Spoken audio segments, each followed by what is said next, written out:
The vast emptiness of space stretched beyond the curved, transparent dome of Nia 3 Academy, a solitary outpost of civilization on the frontier world that orbited a distant star at the edge of explored space. Thousands of stars punctured the violet darkness, their light traveling across unfathomable distances only to illuminate the solitary figure of Elisans as she stood motionless by the panoramic window. Her azure skin absorbed and reflected the cold starlight, giving her an almost ethereal glow against the sterile academy walls. No other student or instructor ventured near her, partly out of respect for her evident desire for solitude, partly out of the instinctive caution that humans exhibited around Nianians. The species had a reputation for emotional detachment and physical prowess that made most humans uncomfortable, a discomfort that manifested as avoidance rather than open hostility. Each morning for the past 3 years, Elisans had performed the same ritual, watching the stars fade as Nia 3's primary sun crested the distant mountain range, feeling the subtle vibration through the floor as the Academy's environmental systems transitioned from night to day cycle.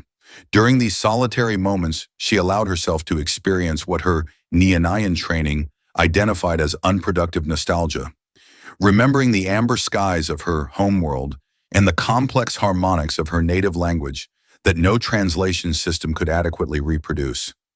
These moments of remembered connection only emphasized her current isolation, a condition she had accepted as the inevitable consequence of her chosen career path in xenobiological research. Elisans had grown accustomed to this invisible barrier. 3 standard years on this research outpost had taught her that isolation was preferable to the awkward interactions that inevitably followed any attempt at integration. The humans stared too much, asked intrusive questions about Nianian physiology, or worse, spoke slowly and loudly as though her grasp of standard language was somehow deficient despite her perfect command of 7 Earth languages and 4 non-terrestrial communication systems. The other non-human species were marginally better, but most maintained their distance, locked within their own cultural understandings and prejudices. So she maintained her distance, fulfilled her research obligations, and counted the days until her assignment ended, and she could return to the ordered, logical society of Niania, where emotional displays were contained within appropriate contexts and interpersonal boundaries were respected without question. Today, however, marked a disruption in her carefully ordered existence. The incoming Earth shuttle breached Nia 3's upper atmosphere, leaving a trail of superheated particles that dissipated against the magnetosphere. Elisans tracked its descent with violet eyes that missed nothing, noting the slight oscillation in its trajectory that suggested either suboptimal piloting or minor thruster malfunction. New arrivals meant new disruptions, new humans invading the spaces she had claimed as her own through silent habitation. The last group had taken nearly 3 months to learn to avoid her research areas during her preferred working hours. Now the adjustment period would begin again, with all the inefficiency that entailed. Inside the shuttle, Dwight Matthews clutched his worn travel bag tighter, knuckles whitening as the craft shuddered through the final descent. Unlike the other human students who chatted nervously or stared at their devices, he gazed out of the small porthole, drinking in his first glimpse of an alien world with undisguised wonder. The Academy's dome gleamed like a giant soap bubble, fragile yet resilient against the harsh environment that sensors indicated would kill an unprotected human within minutes. The violet sky, so unlike Earth's familiar blue, made everything seem simultaneously alien and magical. The landscape below was a study in contrast, jagged rock formations thrust upward from violet plains that undulated toward distant mountain ranges shrouded in perpetual clouds. It was beautiful in its stark hostility, a reminder that humans remain visitors here, tolerated by the planet only within the artificial environment of the Academy Dome. Dwight had dreamed of this moment since childhood, when he had first watched documentary footage of the pioneering xenobiologists establishing contact with non-terrestrial species. While other children had fantasized about becoming space pilots or explorers, he had been captivated by the scientists who bridged biological divides, finding common ground between radically different evolutionary paths. His path to Nia 3 had required 15 years of specialized education, 3 separate advanced degrees, and thousands of hours of laboratory research. Each step driven by the conviction that understanding alien life was the key to humanity's future. Now, as the shuttle entered final approach, he felt a curious mixture of professional achievement and personal trepidation. His academic knowledge was extensive, but he knew that theoretical understanding rarely survived first contact with reality unchanged. "First off-world assignment?" asked the woman seated beside him, her voice betraying the casual confidence of someone who had made this journey before. She had introduced herself during the orbital approach, but tension had momentarily erased her name from his memory. "Is it that obvious?" Dwight smiled, running a hand through his dark hair that still carried the regulation cut from his time at Earth's Interplanetary Studies Institute. The precision of the cut had begun to soften during the 3-week journey from Earth, much like his preconceptions about what awaited him on Nia 3. "You're the only one looking out instead of checking messages or emergency protocols," she replied. "I'm Dr. Helena Ariadne, Psychology Division. This is my second frontier posting. First was on Europa, Jupiter's moon, though that barely counts as off-world these days with the colonization efforts. Dwight Matthews, Environmental Adaptation Research. First frontier posting, first time off Earth." He extended his hand, which she shook firmly. "Though I spent 6 months in the Mars simulation dome during training." "Mars prep is good, but nothing really prepares you for the real frontier." Helena's expression grew more serious. "The isolation gets to some people. The Academy might house over 300 researchers and staff, but after a few months, it can feel like the smallest place in the universe." "I applied specifically because of the isolation," Dwight admitted. "After growing up in Greater Mumbai with 30 million neighbors, some quiet seemed appealing." Helena laughed, a warm sound that drew glances from other passengers. "You might get more than you bargained for. The real adventure begins after landing," she said, her expression softening with something that might have been nostalgia or warning. "The Academy looks orderly from out here, but inside it's a complex ecosystem of personalities, species, and competing research priorities. The science is only half the challenge. Navigating the social dynamics across species barriers, that's where things get interesting." "Any advice for a newcomer?" Dwight asked, grateful for any insight that might ease his transition into Academy life. Helena considered the question thoughtfully. "Remember that every species has its own cultural lens. What looks like rudeness or aggression might be a normal greeting protocol. What seems like friendship might be a dominance display. The universal translator handles language, but cultural context is something you have to learn through experience." She paused, then added with a wry smile, "And whatever you do, never touch a Centaurian's respiratory filters. They consider it equivalent to someone shoving a finger down your throat." A warning chime sounded through the cabin, signaling the final approach. Dwight secured his harness, feeling the shuttle's deceleration as it aligned with the landing pad. The vessel shuddered, compensating for Nia 3's crosswinds that could reach speeds of 200 kilometers per hour during seasonal transitions. As the shuttle aligned with the landing pad, Dwight caught sight of a figure standing alone at one of the upper windows of the Academy. A slender silhouette with skin the color of Earth's summer sky. Even from a distance, there was something compelling about her solitary vigil, something that spoke of both strength and isolation. Her stillness amidst the bustle of preparation for new arrivals created a striking contrast that drew his attention more effectively than any movement could have. Their eyes met across the divide of space, atmosphere, and species. For a brief moment, it felt as though two worlds collided in that single glance.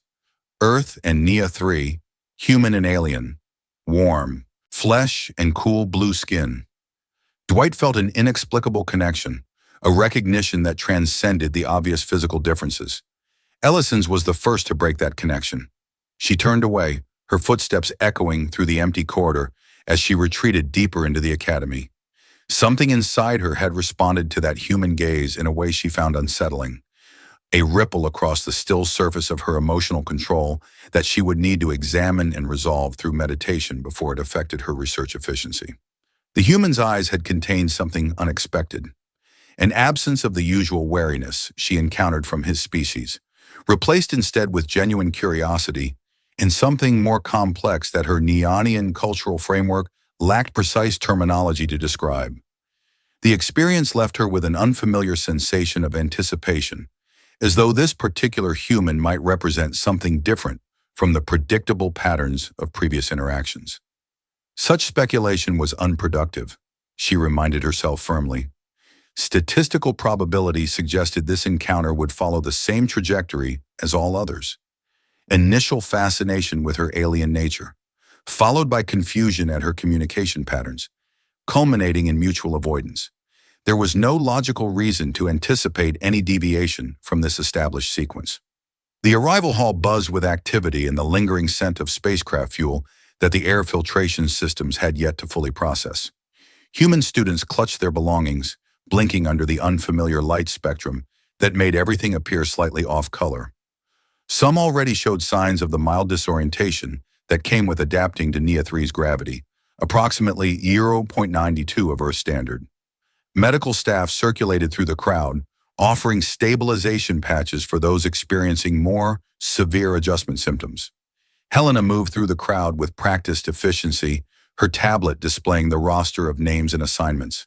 She had been tasked with initial psychological assessment of the new arrivals, identifying any immediate adaptation concerns before they developed into more significant issues. "That was a Nianian, correct?" Dwight asked, nodding toward the corridor where Elisans had disappeared. He had studied the common non-human species during his training, but seeing a Nianian in person was different from the holographic representations used in cultural sensitivity sessions. Helena followed his gaze, a slight furrow appearing between her brows. "Yes, one of only 3 stationed at this academy, Elisans and Dwight, Xenobiological Research Division. Brilliant mind from what I understand, but typical Nianian temperament." Meaning? Distant, self-contained. Nianians evolved on a resource-scarce world with extreme environmental pressures. Their social structures developed around conservation rather than cooperation. Why share limited resources when doing so might threaten your survival? They find our human tendency toward constant communication and emotional expression inefficient. Helena tapped something on her tablet, adjusting his assignment parameters. "You're assigned to Sector 4, Research Lab Epsilon. Coincidentally, that's adjacent to Ellison's primary workspace." "Convenient," Dwight remarked, a smile playing at the corners of his mouth. The assignment seemed fortuitous, offering an opportunity to observe Nianian research methods firsthand. His academic focus on environmental adaptation included cross-species approaches to hostile environments, and Nianians were renowned for their advanced adaptation techniques. "For whom?" Helena raised an eyebrow, catching his tone. "Word of advice, Matthews. Start with your human colleagues. The Nianian researchers aren't known for mentoring newcomers. Last Earth student who tried spent 3 months being completely ignored before requesting transfer to another division." "Challenge accepted," Dwight murmured, more to himself than to Helena. The arrival hall continued filling as more new personnel disembarked from the shuttle. Technical staff moved among them, distributing equipment, access credentials, and orientation materials. The controlled chaos resembled any major Earth university on student arrival day, with the significant difference that most of these students held multiple advanced degrees and had competed against thousands of applicants for their positions at the academy. Among the crowd, Dwight noticed several non-human species, a group of centaurians moving with the fluid grace of beings evolved in higher gravity environments, their translucent skin revealing the complex circulatory systems beneath. A solitary vegan symbiote whose subtle facial markings indicated advanced integration with their internal companion organism. 2 Proxima crystallines whose silicon-based bodies refracted light in hypnotic patterns. Each species maintained a respectful distance from others, creating invisible boundaries of personal space that varied according to evolutionary history and cultural norms. Despite this diversity, Dwight found his thoughts returning to the Nianian woman at the window. Her solitude had seemed deliberate rather than circumstantial, a chosen isolation rather than an imposed one. Was it merely the typical Nianian preference for minimal social interaction that Helena had described, or something more specific to this particular individual? The question intrigued him on both professional and personal levels. His contemplation was interrupted as he spotted Elisans moving through the far end of the arrival hall, her blue skin making her instantly recognizable among the predominantly human crowd. Making a decision that would alter the course of both their lives, he navigated through the throng of new arrivals, positioning himself directly in Elisans' path. "Hello, I'm Dwight from Earth," he said, offering a small, genuine smile. Up close, he could see the subtle patterns in her blue skin, the way her eyes caught the light like faceted amethysts. Her features were humanoid in general arrangement, 2 eyes, central nose, mouth, but the proportions were different, creating a face of alien beauty. Her movements possessed a fluid grace that suggested both superior physical conditioning and a fundamentally different musculoskeletal structure. Elisans halted. Her violet eyes surveyed him with the detached interest one might show a peculiar insect. No warmth softened her features. No acknowledgement of his greeting crossed her face. She simply tilted her head slightly, a gesture that emphasized the alien architecture of her facial structure. Without a word, she stepped around him and continued walking, her movements fluid and precise as flowing water. The abrupt dismissal triggered conflicting responses in Dwight. Professional fascination with this textbook display of Nianian social behavior, alongside a more personal disappointment at the failed connection. His academic training had prepared him for such cultural differences, but the emotional impact of direct experience proved stronger than theoretical understanding. The encounter left him with a renewed determination to bridge the communication gap, to find some point of connection across the evolutionary divide. Dwight stood frozen for a moment, surprised by the complete dismissal. His academic understanding of Nianian social protocols had not prepared him for the reality of such direct rejection. Before he could decide whether to attempt another approach or retreat with his dignity intact, a voice spoke from behind him. "That went well," commented a male voice. Dwight turned to find a lanky man with close-cropped blonde hair observing the interaction with evident amusement. "Arlen Novak, Engineering Corps. You must be either extraordinarily brave or thoroughly uninformed about Nianian social customs." "Dwight Matthews, Environmental Adaptation." He shook the offered hand, grateful for the human connection after Elisans' cold reception. "What did I miss about Nianian customs?" They considered direct approaches from strangers to be aggressive, borderline threatening. Arlen's eyes crinkled at the corners, suggesting frequent laughter. "You basically just challenged her to a dominance contest in the middle of a public space. In traditional Nianian culture, she would have been within her rights to physically subdue you for such an affront." "Physically subdue? You're joking." Dwight glanced in the direction Elisans had gone, reassessing the interaction with this new information. "Only partly. Modern Nianians understand enough about other species to make allowances, but the instinctive response remains. Their evolutionary history includes territorial defense mechanisms that would make Earth's apex predators look cuddly by comparison." Arlen clapped Dwight on the shoulder. "Don't worry, though. They're also pragmatic enough to make allowances for alien ignorance. Just don't try it again without proper introduction through a mutual professional connection." "What would proper introduction protocol involve?" Dwight asked, mentally filing away this information for future reference. His training had covered basic Nianian cultural concepts but clearly lacked crucial practical details. "Ideally, a third party with established professional standing introduces you in a work context, emphasizing your research credentials rather than personal attributes," Arlen explained. "Nianians respect competence above all else. Personal relationships, when they form at all, develop only after professional respect has been established." Helena approached, an amused smile playing on her lips. "I see you've met our resident Nianian ambassador and received the traditional welcome. And I see Arlen has found you. He has a radar for newcomers who might need saving from cultural missteps. Someone has to welcome the fresh meat before the Academy chews them up," Arlen replied good-naturedly. "I was just explaining our blue friend's charming response. Do they not cover non-human greeting protocols in orientation anymore?"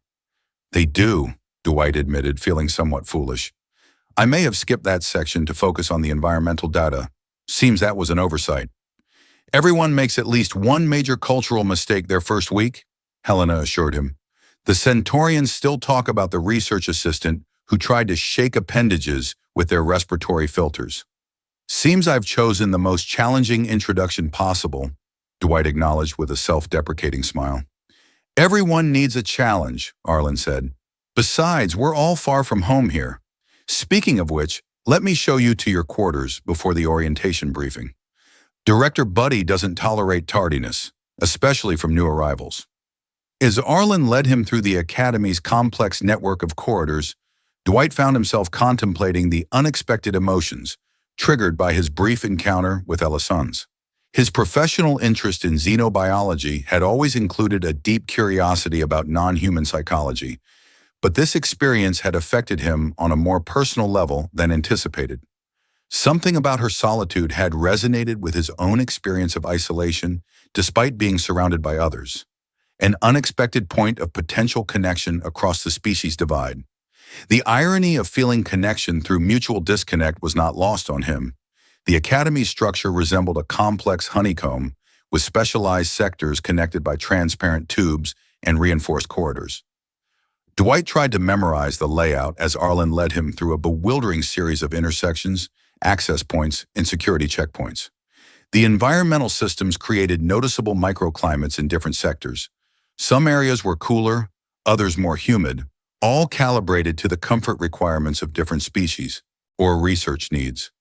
The entire Academy runs on an artificial day-night cycle based on Earth Standard Time, Arlen explained as they entered residential Sector 3. 24-hour rotations with appropriate light spectrum shifts. Take some adjustment for non-Earth species, but most adapt. The crystallines from Proxima b are the exception. They maintain their own 70-hour cycle and basically ignore the rest of us. How many different species are currently stationed here? Dwight asked, fascinated by the diversity he'd already glimpsed in passing. His previous experience had been limited to the occasional non-human visitor to Earth's research facilities, never the immersive experience of being surrounded by multiple extraterrestrial species. At last count, 17, representing 12 planetary systems. Humans are still the majority, followed by vegan symbiotes and Centaurian aquatics.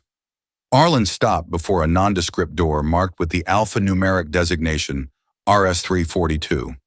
Home sweet home, at least for the duration of your posting. The door slid open at Arlen's gesture, revealing quarters that were utilitarian but comfortable. A sleep chamber, hygiene unit, workstation, and small food preparation area. The view screen on one wall displayed a real-time image of the landscape outside the dome, rolling violet plains stretching to a horizon dominated by jagged mountains whose peaks disappeared into perpetual clouds. The view helps with adaptation, Arlen noted, following Dwight's gaze. Reminds you where you are, prevents the disassociation that some newcomers experience. Your environmental controls are there. He pointed to a panel by the bed. Orientation starts in 30 minutes. Communal Hall Alpha. Any questions before I leave you to settle in? Dwight hesitated, then asked the question that had been forming since his encounter in the arrival hall. The Nianian researcher, Elisans. You said direct approaches are considered aggressive. What would be considered an appropriate interaction? Arlen studied him with newfound interest. Professional collaboration is your best approach. Nianians respect competence and efficiency. Find a legitimate research connection, contribute something substantive, and she might acknowledge your existence. He paused at the door. But I should warn you, there's a betting pool on new arrivals who attempt to befriend our resident Blue Ice Queen. No one's succeeded yet. I enjoy long odds, Dwight replied with a slight smile. Then you've come to the right corner of the galaxy. With that, Arlen departed, leaving Dwight to unpack his meager possessions and contemplate the strange new world he had entered. The orientation session proved less informative than Dwight had hoped.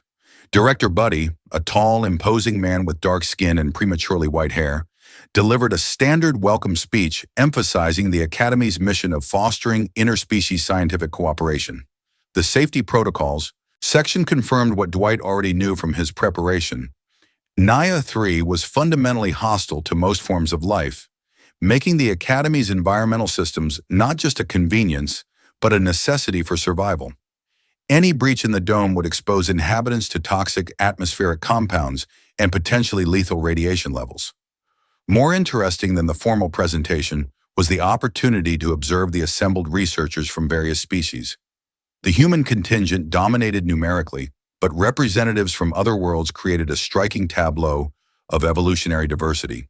Centaurians, with their translucent skin and visible circulatory systems, occupied a section modified to provide the higher humidity they required. A group of vegan symbiotes, appearing outwardly human but hosting internal organisms that enhance their cognitive functions, sat together near the front, their subtle facial markings the only visible sign of their unique biology. In the rear, a single crystalline being stood motionless, its silicon-based body refracting light in hypnotic patterns. Elisans was notably absent from the orientation, a fact that Arlen commented on as they exited the hall afterward. Our Nianian colleague considers these sessions redundant, he explained.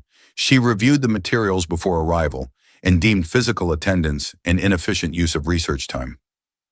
Logical, Dwight acknowledged, though he found himself somewhat disappointed by her absence, if somewhat unsociable.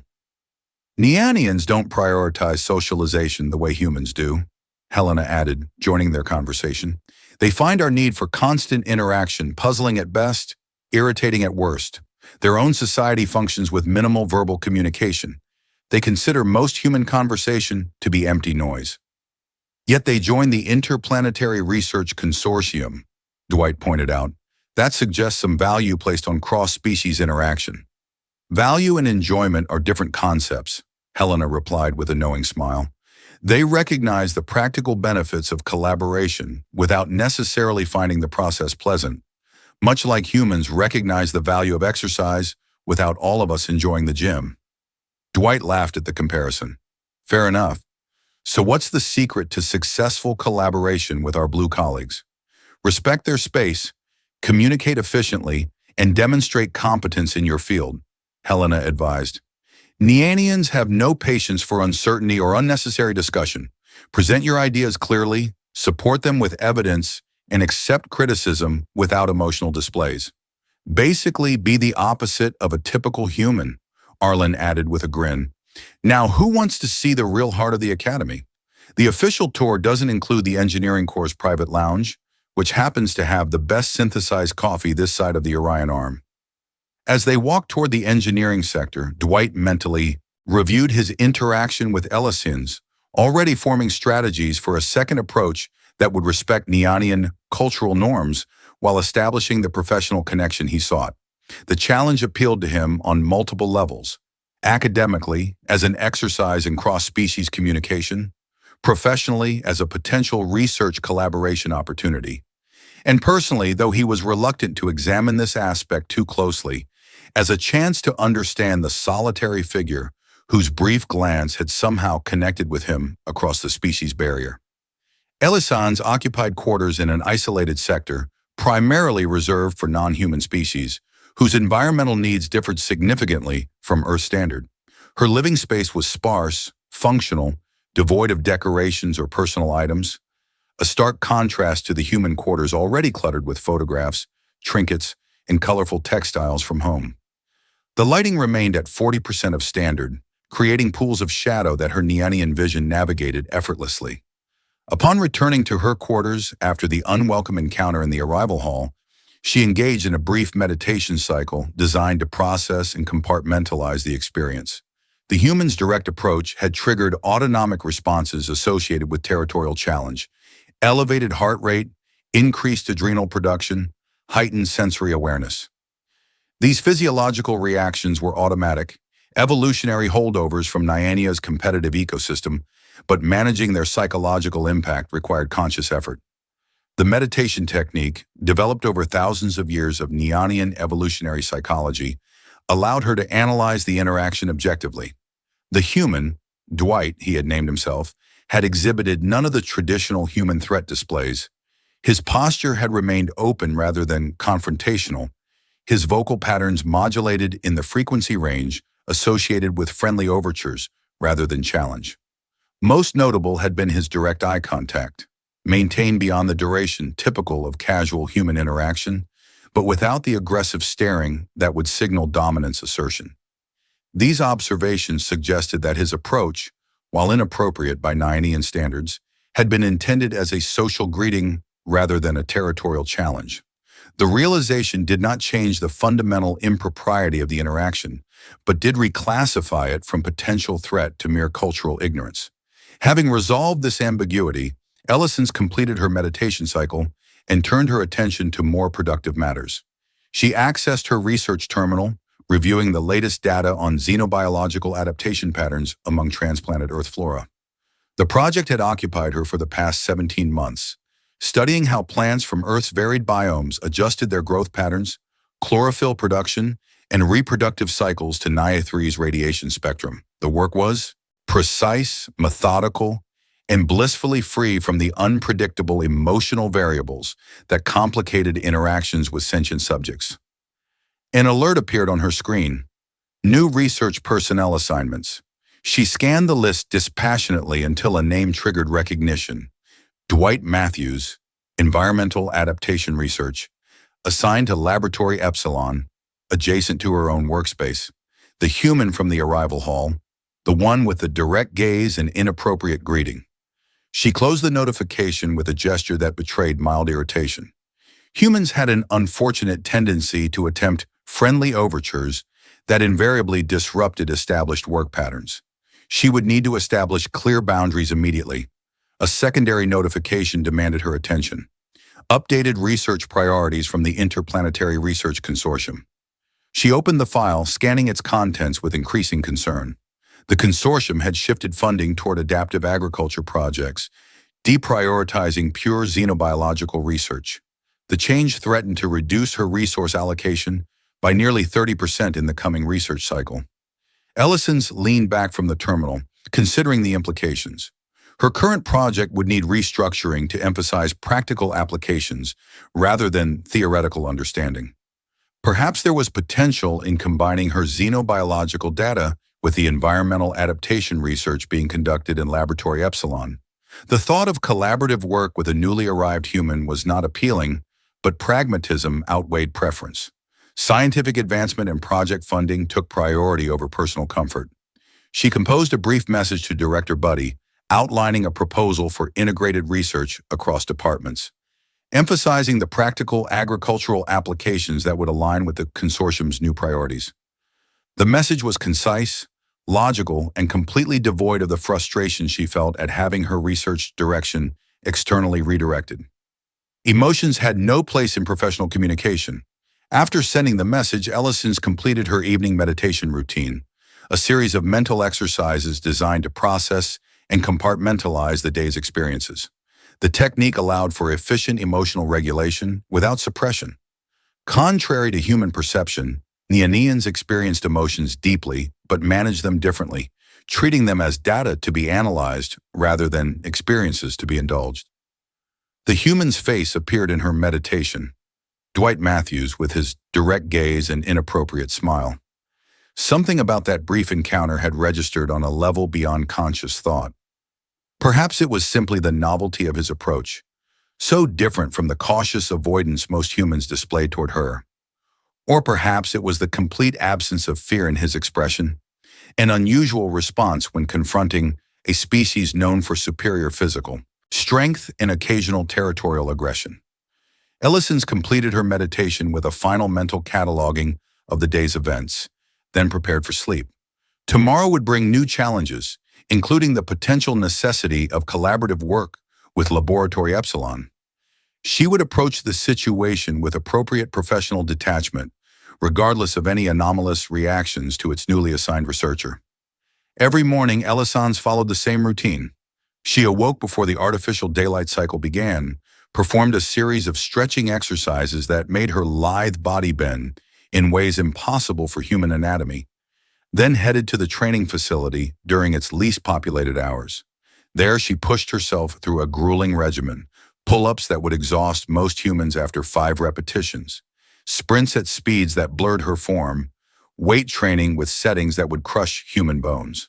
The physical exertion served multiple purposes, maintaining the muscle density necessary in Nia3's slightly lower gravity, burning excess energy that might otherwise manifest as emotional volatility, and providing a rare opportunity to express her natural physicality without inhibition. On Nianian, physical prowess was celebrated within carefully prescribed contexts. Here, surrounded by physically weaker species, she constrained her movements, limited her strength, concealed her natural capabilities behind a mask of restrained efficiency. On this particular morning, her solitude was interrupted. Three humans occupied the far corner of the facility. Dwight, along with Arlen and a third man Elisans recognized as Eric and Tavask from engineering, attempted to repair one of the malfunctioning training simulators. Their presence disrupted her routine, forcing her to adjust her exercises to avoid their section of the facility. "The motivator coil is completely fused," Erican declared, examining a scorched component with expert eyes. His stocky build and perpetually oil-stained hands marked him as someone who regularly worked with mechanical systems rather than theoretical concepts. "We should replace the entire unit. Requisitioning new equipment takes weeks," Arlen replied, handing him a specialized tool. "Can we bypass the damage section? Most users only need the basic resistance functions." Erican muttered under his breath as he struggled with a stubborn component. "Humans always meddle with things they don't understand," he grumbled, wiping sweat from his forehead. "This simulator was calibrated for Centaurian physiology. We should leave it for their maintenance team. The Centaurians are occupied with the atmospheric pressure fluctuations in Sector 7, Arlen replied. "Besides, the basic operating principles are universal. The simulator just needs recalibration." Dwight, who had been studying the simulator's control system, suddenly looked up with an expression of realization. "The issue isn't the motivator coil itself, it's the input sensor. It's calibrated for Centaurian neural patterns, but the override protocol is active. That's creating the feedback loop that fried the coil." Erican frowned, then examined the section Dwight indicated. "How did you know that?" "I studied adaptive interface design as part of my environmental systems training," Dwight explained, retrieving a diagnostic tool from the kit. "Organisms don't just adapt to environments. They interact with them through increasingly sophisticated interfaces. The principle applies to equipment as well as natural systems." Elisans paused in her routine, her peripheral vision catching the coordinated movements of the humans working together. They communicated with minimal words, anticipating each other's needs, handing tools before they were requested. Dwight's analytical approach was particularly noteworthy. He observed before acting, identified core issues rather than symptoms, and implemented solutions with minimal wasted motion. Dwight laughed, picking up a wrench and tossing it deftly between his hands before placing it back in the toolbox. "Maybe that's why we survive against the odds. We poke at things until they make sense, then adapt our understanding rather than expecting the universe to conform to our preconceptions." The observation struck Elisans as surprisingly insightful for a human. A new thought formed in her mind, one she had never considered before. They are not as helpless as they appear. The realization disturbed her established understanding. Nianian educational materials portrayed humans as inefficient, overly social creatures whose evolutionary success relied on sheer reproductive numbers rather than individual capability. Yet here she observed three specimens displaying coordinated problem-solving behaviors that resembled, in some respects, the precision of Nianian hunting groups. "Calibration sequence complete," announced Erican after several minutes of concentrated work. "Testing cycle initiating." The simulator hummed to life, generating a holographic obstacle course designed to test both strength and agility. Arlen stepped onto the platform first, navigating the course with surprising grace for his lanky frame. His movements suggested previous military training, economical, precise, with minimal wasted energy. He completed the course in a respectable time, though his breathing was labored by the final obstacle. Dwight followed, his performance revealing a different approach. Less fluid, but more analytical, studying each obstacle before engaging. Learning from Arlen's attempt. Where Arlen had relied on speed, Dwight used calculated efficiency, conserving energy for the most challenging sections. His completion time was only marginally slower, despite his obviously less extensive training. Elisans found herself continuing to observe long after she should have moved to the next phase of her exercise routine. When Dwight completed the course, he glanced in her direction, as though aware of her attention. Their eyes met briefly across the training facility, and something in his expression, a curiosity without judgment, an openness without demand, registered on a level beyond conscious analysis. She immediately resumed her training, increasing the intensity to compensate for the lost time. Her movements became more forceful, pushing against the constraints she typically imposed on herself in the presence of others. A small demonstration, perhaps, though for whose benefit remained unclear even to herself. Later that day, Elisans encountered Dwight again, this time in the research corridor connecting their respective laboratories. He carried a collection of plant specimens, early growth seedlings from Earth's temperate zones, each carefully contained in atmosphere-controlled cylinders. Elisans, he acknowledged with a polite nod, neither invasively friendly nor artificially distant. I understand you're the lead researcher on xenobiological adaptation. These specimens are showing unusual chlorophyll mutations under Nia-3's radiation bands. I thought the data might complement your ongoing study. The approach was strategic, she recognized, establishing contact through legitimate research concerns rather than social overtures. It demonstrated an understanding of Nianian professional protocols that surprised her, especially from a newly arrived human. She examined the specimens without touching the containers, noting the purplish tinge to leaves that should have been green. The radiation signature is affecting protein synthesis at the cellular level, she observed, her professional interest temporarily overriding her aversion to unnecessary interaction. That was my assessment as well. The effect appears most pronounced in specimens from higher elevations on Earth. Plants already adapted to increased UV exposure. Dwight's tone remained professional, focused on the science rather than social engagement. The complete data set is available in the shared research database, indexed under Project Helianthus. Elisans recognized the approach for what it was, an attempt to establish professional rapport as a precursor to social interaction, a common human strategy. Nevertheless, the research itself had merit, and the observation about elevation adaptation aligned with patterns she had documented in her own work. I will review the findings, she said, then added with reluctance born of scientific integrity. Your observation regarding elevation adaptation correlates with patterns I have documented in 3 other Earth species. A look of genuine pleasure crossed Dwight's face at this minimal acknowledgement. I'd be interested in those correlations, if you're willing to share your analysis. The data is available in the research database, she replied, then continued toward her laboratory without further conversation. Behind her, she sensed, rather than saw, his smile, satisfaction at having established initial scientific contact. The encounter left her with an unusual sensation, not the irritation she typically experienced after human interactions, but something more complex. Professional respect, perhaps, mingled with a reluctant recognition of compatible research interests. She would need to adjust her assessment of this particular human. Dwight Matthews might prove a more valuable research connection than anticipated, despite his species' typical limitations. Over the following weeks, a pattern developed. Dwight found legitimate reasons to consult with Elisans on research matters. Each interaction remained professional, brief, and focused on scientific exchange rather than personal connection. Gradually, imperceptibly, the length of these consultations extended. Elisans began to volunteer information beyond the minimum required, occasionally asking questions about Earth's ecosystems that revealed genuine curiosity beneath her detached exterior. Director Buddy noticed the developing professional relationship, considering it a small but significant victory for the Academy's mission of fostering interspecies cooperation. He mentioned as much during a research coordination meeting that both Elisans and Dwight attended.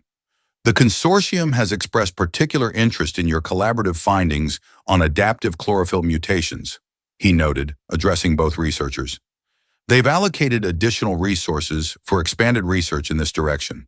Consider formalizing your collaboration with a joint research proposal. Elisans stiffened slightly at the suggestion.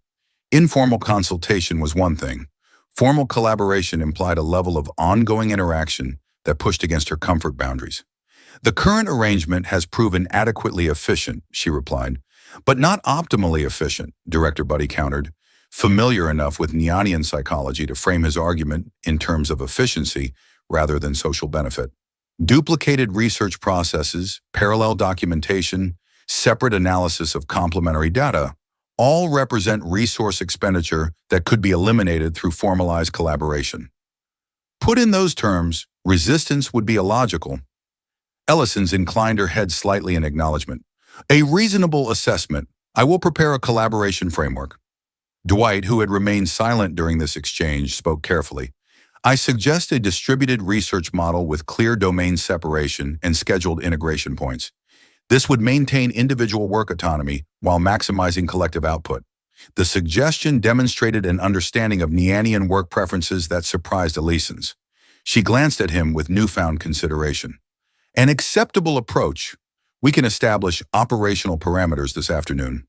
Director Buddy suppressed a smile, recognizing the significance of what had just transpired.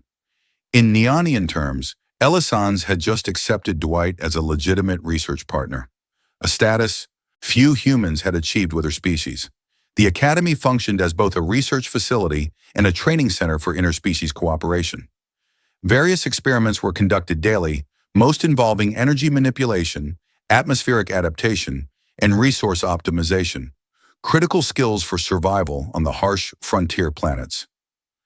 During one such experiment, a month into the Earth students' arrival, disaster struck.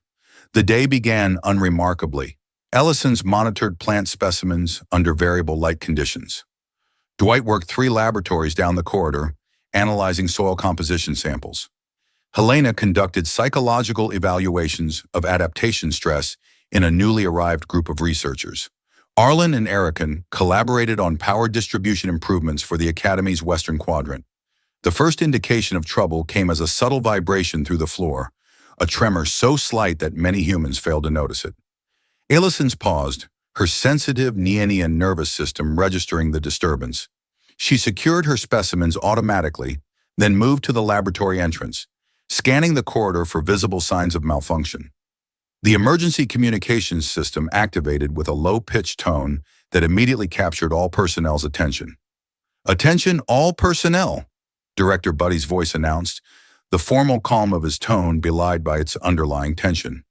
"We are experiencing power fluctuations in the Experimental Energy Research Lab. Precautionary containment protocols are in effect. Personnel in Sectors 3 through 5 should prepare for possible evacuation."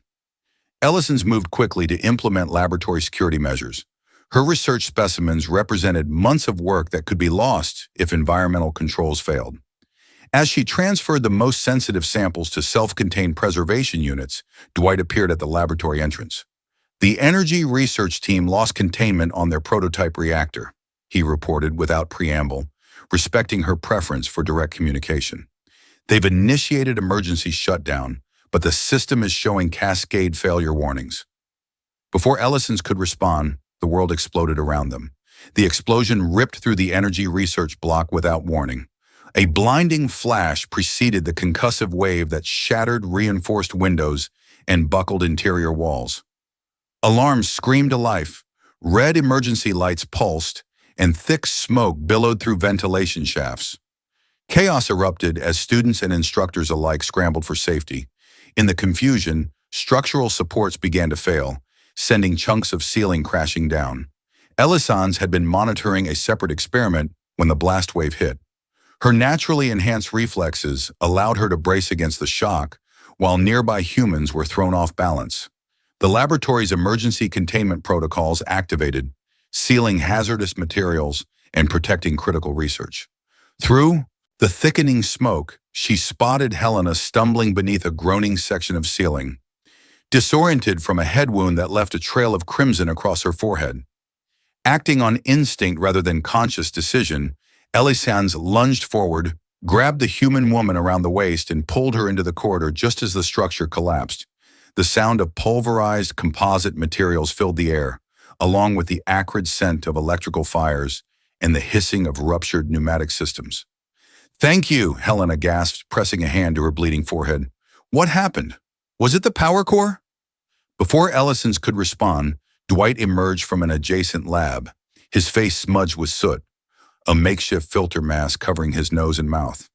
His eyes widened at the sight of Helena's injury, then moved to Elisans with an expression of relief that she found difficult to interpret.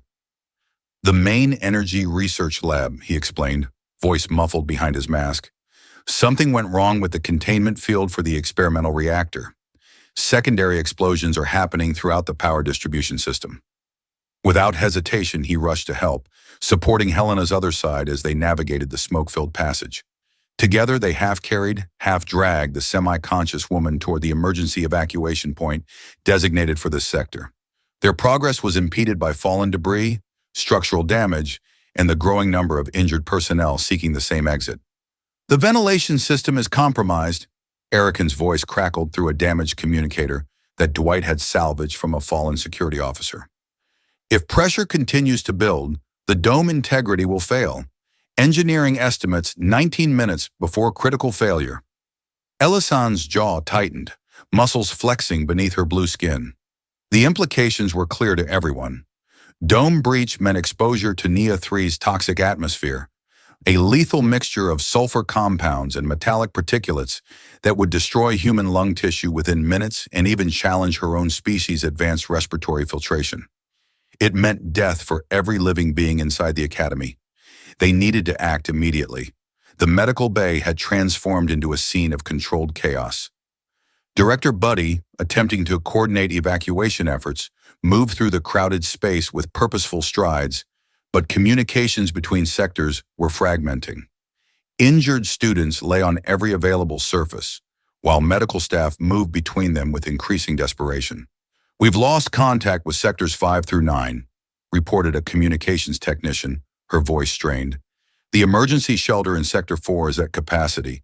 Environmental systems are failing in sequence. The manual airlock controls for Sector 7 are jammed," another voice added. "We can't release the pressure buildup." Director Buddy turned to Erican, who had arrived minutes earlier with a group of engineering personnel. "Options? Automated systems are compromised," Erican replied, consulting a diagnostic tablet whose screen flickered ominously. "The main computer core took damage in the initial explosion. It's running on auxiliary systems, but critical functions are degrading. The manual override in the lower technical levels might still function, but the access corridors are registering extreme temperatures from the power system overload." A Centaurian engineer added through his translation device, "Structural integrity calculations indicate dome failure will begin in the western quadrant. Atmospheric containment cannot be maintained beyond 15 minutes at current degradation rates." The gravity of the situation settled over everyone in the room. Standard evacuation protocols required at least 30 minutes to complete, time they simply didn't have. The Academy's emergency shuttles could accommodate perhaps a third of the current personnel, leaving the majority facing potential exposure to Nia 3's lethal atmosphere. Dwight exchanged looks with Elisans across the crowded room. No words were needed. They both understood what needed to be done. They slipped away from the medical bay and descended toward the lower technical levels, where the manual override systems were located. The journey through the damaged academy tested them both. Emergency lighting functioned sporadically, leaving them to navigate through total darkness in some corridors. Fallen debris required them to climb, crawl, and squeeze through spaces barely large enough for Dwight's human frame. Twice they were forced to retreat from passages filled with caustic smoke, seeking alternative routes through the labyrinthine structure. "You should proceed alone," Dwight suggested after a particularly difficult section left him gasping for breath. "Your physiology gives you better chances." "Inefficient," Elisans replied curtly. "The manual override requires 2 operators for activation. Continuing together maximizes success probability." The temperature rose dramatically as they descended. Metal groaned under pressure, and the floor radiated heat from overloaded systems below. Sweat poured down Dwight's face. His breathing labored in the increasingly toxic atmosphere. Elisans fared better, her Nianian physiology more resilient to temperature extremes and atmospheric contaminants. But even she felt the strain of extended exertion in hostile conditions. They reached the control room after what seemed like hours, but was perhaps only 20 minutes of desperate navigation. The manual airlock release, a massive wheel mechanism designed as a fail-safe for exactly this type of catastrophic system failure, was nearly glowing with heat from the overloaded power conduits running behind the wall. "The system requires simultaneous activation of both release mechanisms," Elisans observed, studying the control panel. "Sequential operation within a 3-second window." Dwight nodded, moving to the second wheel on the opposite wall. "On your signal." Dwight gripped the wheel and pulled with all his strength, planting his feet and leaning back with his full weight. His palms sizzled against the metal, and he cried out but didn't release his hold. The wheel refused to budge, locked in position by warped metal and emergency security protocols. Elisans moved beside him, her own hands reaching for the mechanism. The color of her skin shifted from deep blue to an ashen gray, a physiological response to extreme stress that humans lacked. Her specialized skin cells altered their pigmentation to increase heat reflection, a survival mechanism evolved on Niania's harsh surface. "Step aside," she commanded, her voice tight with exertion. "I will complete this." "Together," Dwight countered, maintaining his grip despite the pain. "On three." For a moment she seemed ready to argue, to insist on Nianian self-reliance, but instead gave a curt nod. 1, 2, 3. With their combined strength, Dwight's desperate human determination and Elisans' superior Nianian physiology, they rotated the mechanism. The airlock doors shuddered, then slowly parted, allowing pressurized air to escape in a controlled manner, rather than through catastrophic dome failure. Fresh filtered air from the reserve systems began to circulate through the sector. Dwight slumped against the wall, cradling his burned hand against his chest. Despite the pain, a smile of relief crossed his face. "Nice teamwork," he managed through gritted teeth. Before Elisans could respond, the emergency lighting failed. Darkness engulfed them, broken only by the faint glow of residual indicator lights on the control panels. In the sudden silence, their breathing sounded unnaturally loud. Dwight's labored and ragged, Elisans controlled, but rapid. A crackling sound emerged from Dwight's communicator, which had been damaged during their descent, but still functioned intermittently. Arlen's voice came through, weak and interrupted by static. "I'm trapped in third block laboratory. Smoke, can't breathe. Structural collapse, blocking exit." Dwight pushed himself upright, determination overriding pain. "We have to get to him." "The structural integrity of that section is compromised," Elisans countered, her analytical mind calculating probabilities. "The risk is unacceptable. The pressure stabilization we achieved must be maintained by emergency crews. Returning through damaged sectors introduces unnecessary hazard." "He's my friend," Dwight said simply, as if that explained everything. Elisans studied him in the dim emergency lighting, trying to comprehend the human willingness to risk survival for emotional connection. On Niania, such decisions would be made based on cold calculation, the relative value of the individual to the group, the probability of successful rescue, the resources required versus potential gain. "The probability of reaching him alive is less than 17%, she stated. "The probability of all three of us surviving after rescue is less than 4%. "I didn't ask for the odds," Dwight replied, already moving toward the exit. "I'm going. You should proceed to the evacuation point." Elisans considered arguing further, but recognized the set of Dwight's jaw, the resolution in his eyes. Humans were notorious for their irrational loyalty to their social connections. After a moment, she nodded curtly. "We proceed with caution.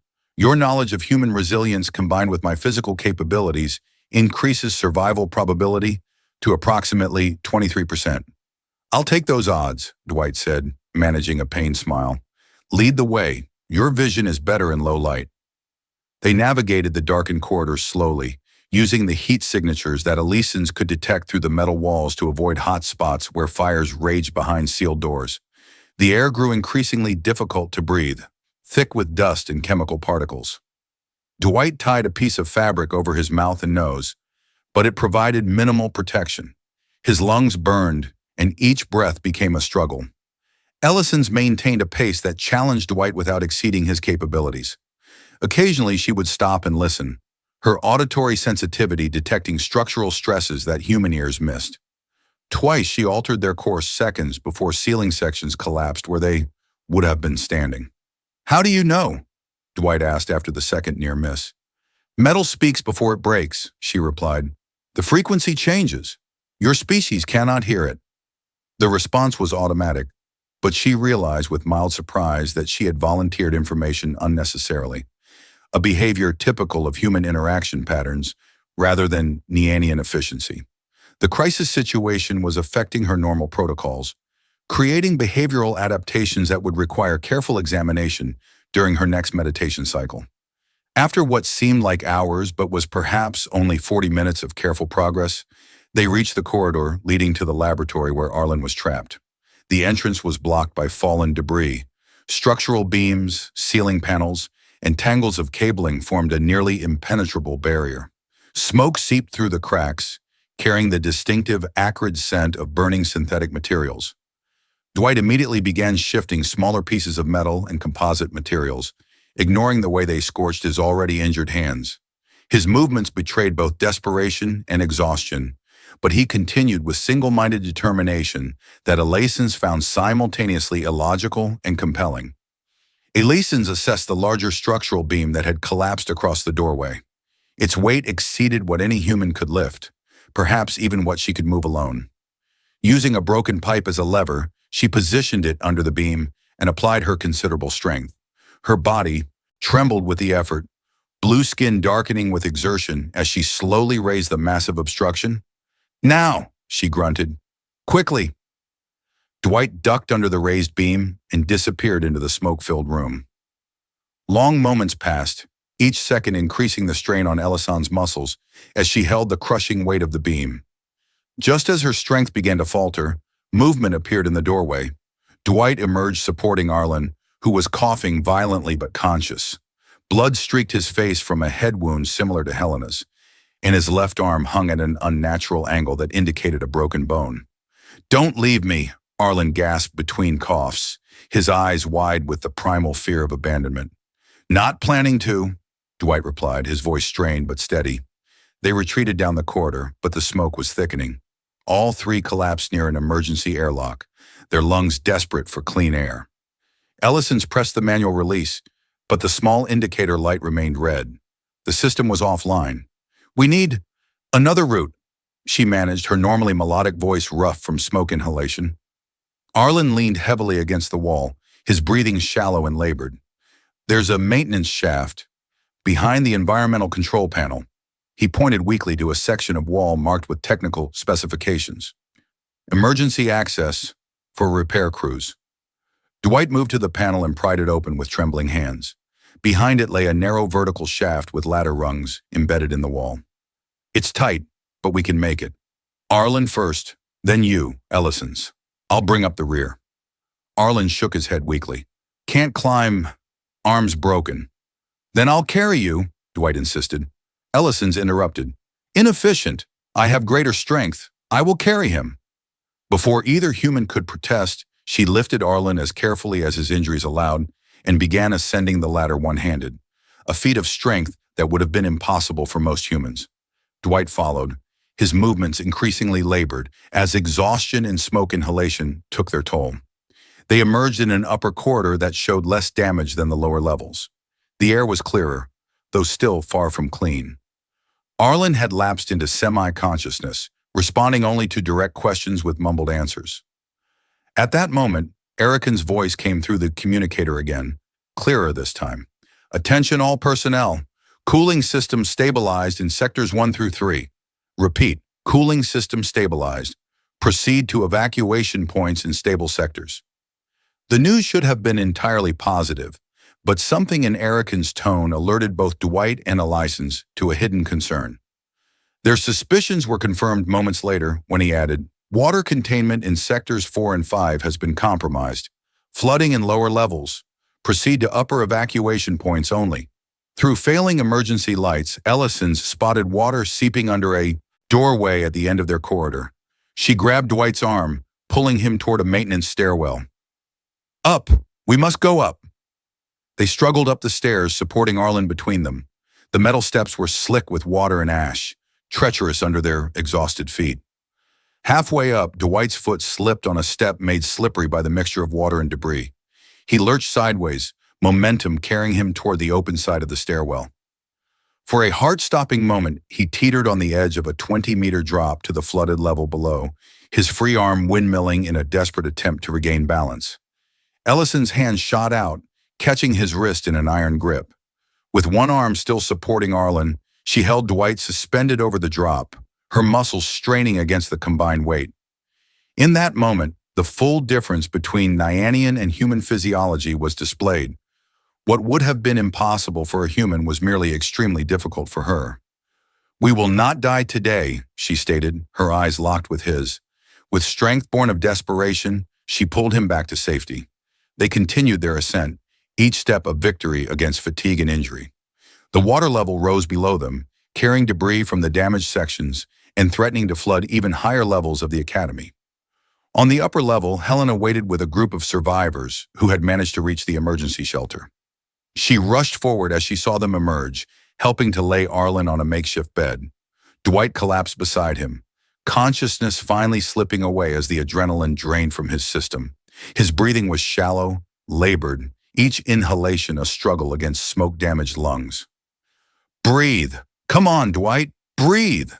Helena pressed her hands against his chest, trying to stimulate respiration. Her medical training took over, despite her own injuries and exhaustion. He gasped suddenly, drawing a ragged breath into his smoke-damaged lungs. Helena broke down in tears of relief, clutching his hand as his breathing gradually stabilized. Around them, other survivors were receiving emergency medical attention. The limited resources stretched to cover dozens of injuries, ranging from minor lacerations to life-threatening trauma. Elisans sat nearby, observing the interaction with detached curiosity despite her own exhaustion. Her body was covered in cuts and burns, blue blood seeping from several wounds. She made no move to treat her injuries, instead watching the humans care for one another with intense focus. A Centaurian medic approached, offering to treat her wounds. She declined with a gesture, indicating that others had greater need. The medic hesitated, then nodded in understanding before moving to help a young researcher with severe burns on his arms. Through the transparent walls of the emergency shelter, they could see the extent of the damage to the academy. Entire sections of the dome had collapsed, though the emergency containment fields prevented complete atmospheric breach. Fires still burned in isolated areas, their glow visible through smoke-darkened corridors. Water from ruptured cooling systems had flooded the lower levels, creating new hazards for rescue teams attempting to reach trapped personnel. Director Buddy arrived with a team of technicians several hours later. His face hardened as he surveyed the destruction, the injuries, the barely contained disaster that threatened the entire outpost. His gaze lingered on Dwight, Elisans, and Arlen, taking in their injuries and the evident signs of their journey through the damaged facility. "You violated emergency protocol," he stated, looking directly at Dwight and Elisans. "Direct orders were to evacuate to designated safe zones, not to attempt unauthorized rescue operations." His voice carried the weight of authority, but those who knew him well could detect the underlying relief that contradicted his stern words. Dwight pushed himself up on one elbow, his voice hoarse but defiant. "The protocol would have killed us." He coughed violently, then continued. "And Arlen too. Sometimes survival requires adaptation, not rigid adherence to procedure." Buddy fell silent. Behind his stern expression, recognition dawned. These students had accomplished what no official response could have. They had saved lives through cooperation that transcended species differences, the very principle upon which the Academy was founded. After a long moment, he spoke again, his tone softer. "Full report, both of you, when you're medically cleared." He turned to Helena. "Status of the injured?" 17 critical, 38 with moderate injuries. Unknown number still unaccounted for," she replied, professional demeanor reasserting itself. "Medical supplies are limited. We need evacuation for the critical cases." "Orbital medical shuttle inbound," Buddy confirmed. "ETA 40 minutes. Prioritize the critical cases for immediate transport." As the director moved away to coordinate further rescue efforts, Helena turned to Dwight and Elisans. "You two should be on that shuttle," she said, examining Dwight's burned hands and Elisans' numerous lacerations. "These injuries need proper treatment." "Others first," Ellison stated simply. Dwight nodded in agreement, though the movement clearly caused him pain. "We'll manage. Focus on those who won't." Helena looked between them, a slight smile touching her lips despite the dire circumstances. "You know, for two people from different worlds, you're starting to sound remarkably alike." The observation hung in the air, unacknowledged by either of them, yet impossible to ignore. Something had changed in the crucible of crisis. a foundation laid for understanding that transcended species differences. Elisans found herself contemplating this transformation with analytical interest rather than the resistance she might have expected from herself. Crisis situations often accelerated adaptation processes. This was merely another example of that biological principle, albeit in the social domain rather than the physical. The following days brought a succession of challenges as the Academy's surviving personnel struggled to stabilize the damaged facility. Emergency response teams arrived from the nearest outpost, bringing additional medical supplies and technical expertise. The most critically injured were evacuated to orbital medical facilities, while others were treated in temporary shelters established in the undamaged sectors. Elisans found herself working alongside humans and other species in a coordinated effort to save what could be salvaged from the research laboratories. The disaster had erased many of the social barriers that typically separated different species, creating an environment of focused cooperation where efficiency took precedence over cultural differences. She observed Dwight organizing a team of researchers to retrieve critical data storage units from damaged sections. Despite his bandaged hands and the respiratory mask he still required, he worked tirelessly, demonstrating a resilience that challenged Nianian preconceptions about human fragility. When he succeeded in recovering the primary xenobiology database, containing 3 years of her research, she acknowledged the achievement with more than her usual minimal response. "Your effort preserved irreplaceable data," she told him. "The scientific community is appreciative." Dwight recognized the significance of this departure from her typical communication style. "Does that mean I've moved up in the betting pool?" he asked with a tired smile. "I am aware of that particular human recreational activity," she replied. "Your odds have improved significantly." A week after the disaster, the academy was largely empty. Many students had been evacuated to orbital medical facilities, while others had returned to their home planets pending reconstruction of the damaged sections. In temporary shelters erected outside the damaged dome, medical staff continued treating those with less severe injuries who had remained behind to assist with recovery efforts. Ellison sat beside Dwight's cot, her posture still formal despite the casual setting. Her own injuries had healed more rapidly than human wounds would, though several deeper lacerations were still visible against her blue skin. Dwight's hands remained heavily bandaged, but his smile was genuine when he saw her approach. "The maintenance crews have stabilized the primary dome structure," she reported, falling back on professional communication as a comfortable default. "Atmospheric integrity has been restored in sectors 1 through 3. Director Buddy estimates partial research operations can resume within 14 days. Dwight nodded, adjusting his position with a wince. "And the xenobiology specimens? Your research?" "Partially preserved. The emergency containment protocols functioned as designed in the laboratory. Sections." She hesitated, then added, "Your soil composition samples were also secured. The data can be recovered." "Good to know my work survived, even if I almost didn't," Dwight said with a weak laugh that turned into a cough.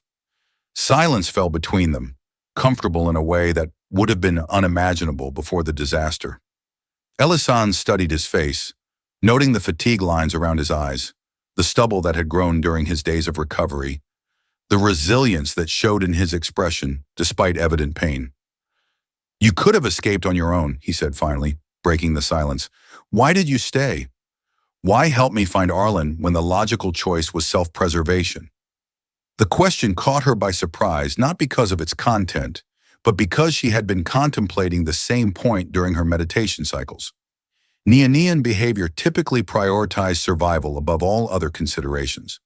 Her actions had deviated from this pattern in ways that required explanation, even to herself. Elisans considered the question carefully, taking time to examine her own motivations. On Niania, such introspection was encouraged. Understanding one's decisions led to more efficient future choices. Yet this particular decision defied simple Nianian logic. "Because I am no longer merely Nianian," she said finally, the words carrying more significance than their simplicity suggested. "This place, this academy, its purpose is to transcend planetary limitations. I have observed that humans excel at emotional connection. Nianians excel at survival calculation. Perhaps optimal function requires both." The statement hung between them, significant in its simplicity and profound in its implications. It represented not just personal growth, but the very mission of the Academy itself. Finding strength in diversity, advancement through cooperation. "I believe you may be right," Dwight replied softly. "Neither approach alone would have gotten us through this. The combination made survival possible." "An adaptive synthesis," Elisans agreed, finding the scientific framing comfortable. "Environmental pressures often produce unexpected evolutionary responses." "Is that what this is?" Dwight asked. "Evolution. On an individual level rather than a species level, but the principle applies." She paused, considering the implications more fully. Adaptation occurs most rapidly under extreme pressure. This crisis accelerated a process that might otherwise have taken years. The process of what? Understanding each other? Understanding possibilities beyond our separate evolutionary paths. She met his gaze directly, an unusual gesture for a Nianian when communicating with another species. "Your human expression for this concept would be becoming more than the sum of our parts." Dwight smiled, surprised and pleased by her use of a human idiom. "I believe the appropriate Nianian response would be efficiency achieved through complementary function." For the first time since he had known her, Elisans made a sound that might have been a laugh, a brief musical tone quickly contained. "An accurate translation." Across the recovery camp, evidence of this principle appeared everywhere. Arakin and Arlen, now sporting a stabilizing brace on his mended arm, assisted with dome repairs alongside Centaurian engineers, their previous antagonism forgotten in the wake of shared survival. Helena compiled reports on the psychological impact of the disaster, noting the unprecedented cooperation between species that had emerged during the crisis. Conversations everywhere centered on the human factor, the emotional connection that had proven more valuable than any technological solution in the face of catastrophe. In his temporary office, Director Buddy reviewed the preliminary disaster reports, focusing particularly on the accounts of Dwight and Elisans' journey through the damaged academy.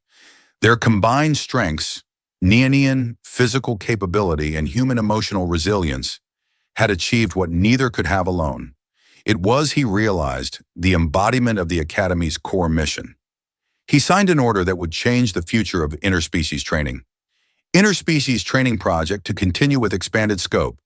Emotional cooperation is the primary criterion for success. All future training groups to include minimum one human and one non-human participant.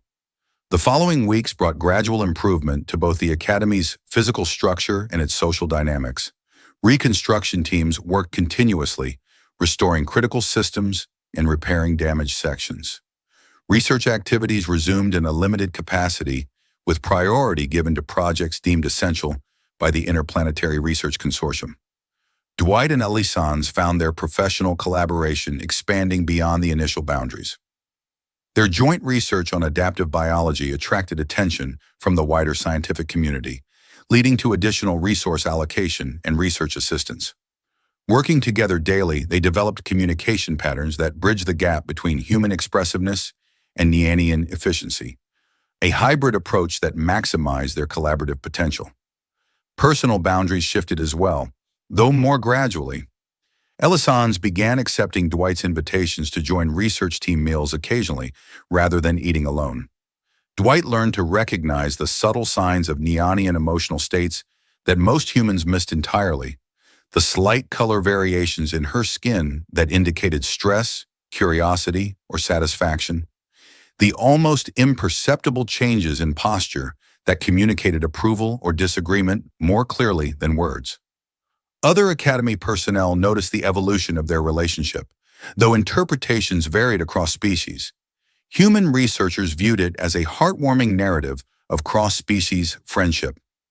Centaurians observed it as an example of adaptive social symbiosis. The vegan symbiotes considered it a logical progression of mutually beneficial cooperation. Nianians who communicated with Elisans noted her expanded communication patterns without judgment, recognizing adaptation as a fundamental survival skill regardless of context.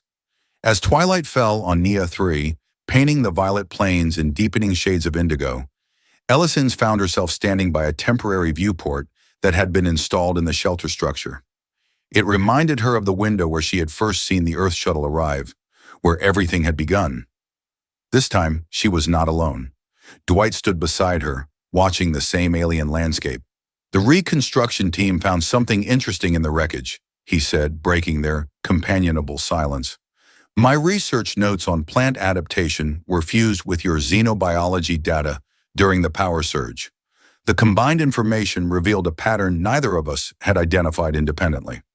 Unexpected data integration, Elisans mused. A metaphor for our own experience, perhaps. Dwight glanced at her, surprise evident in his expression. Was that almost poetic, coming from you? Metaphorical thinking has practical applications, she replied, but a hint of amusement colored her tone, transforming what would once have been a sterile observation into something approaching humor. Pattern recognition operates across multiple domains. Seeing parallels between different systems is scientifically valid. And occasionally beautiful, Dwight added softly. The observation would have once triggered an immediate withdrawal on Elisans' part, beauty being a subjective concept with no place in scientific discourse. Now she simply considered the statement, neither accepting nor rejecting its premise. You know, he said quietly after another comfortable silence, back then, when I first saw you at the window, I thought you were an icy creature, beautiful but unreachable. For the first time in his presence, perhaps for the first time in years, Elisans smiled.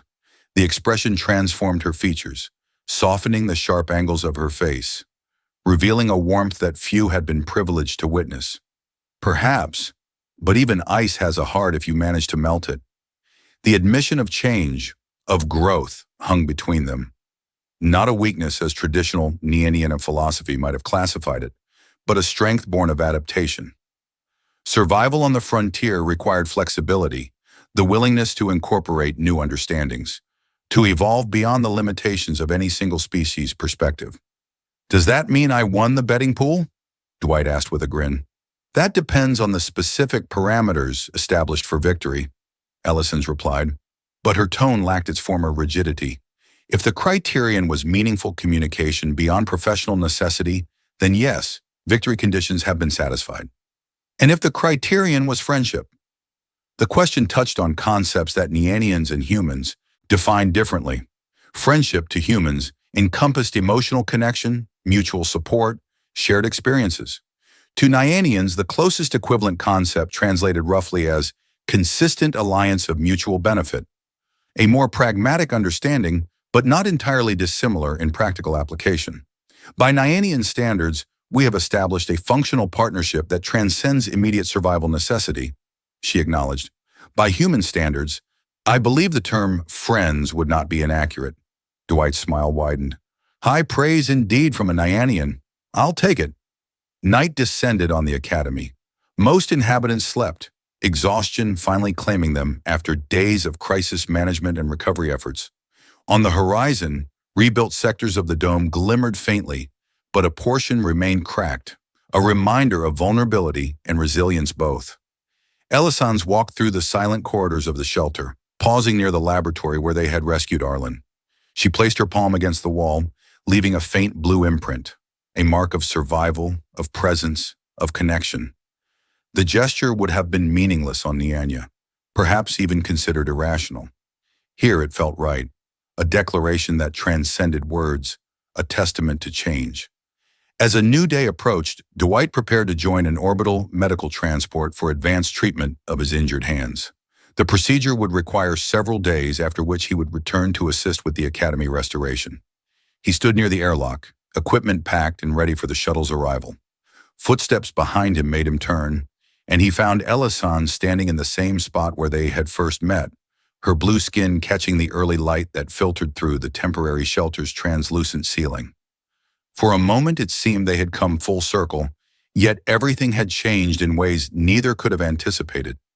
Will you return? She asked, her normally confident voice tinged with an unfamiliar note that might have been uncertainty. Yes, he replied without hesitation, but not as the person I was. He extended his bandaged hand toward her, a simple human gesture of connection.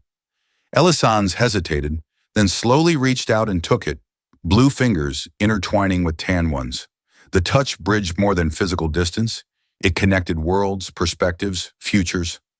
Above them, beyond the transparent sections of the shelter, the star that warmed Nia 3 began its ascent, bathing the damaged academy in golden light. Within the structure, systems hummed back to life, pulsing with energy that resembled nothing so much as a beating heart. And at the center of it all, two figures from different worlds stood connected. A new kind of adaptation, a new form of survival, a testament to the resilience of life in all its diverse forms. If you like this story, click the hype button. This video deserves to be popular. Have a nice day.